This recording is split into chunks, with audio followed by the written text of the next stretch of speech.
عاجل. أمطار رعدية غزيرة على العديد من ولايات الوطن. إليكم التفاصيل.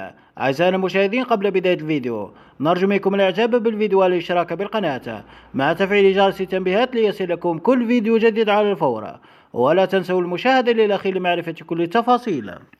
إذا حذرت مصالح الأرصاد الجوية الجزائرية اليوم من تساقط أمطار رعدية غزيرة مرفوقة بحبات برد.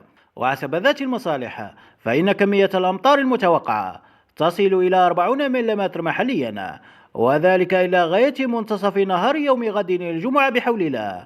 أما عن الولايات المعنية بالأمطار فقد ذكر تنبيه مصالح الأرصاد الجوية كل من الولايات التالية: تلمسان، عين تيموشنت، وهران، مسغانم، أشلف، تيبازا، الجزائر العاصمة، بومرداس، البليدة، غيليزان، معسكر، سيدي بالعباس، عين الدفلة والبويرة.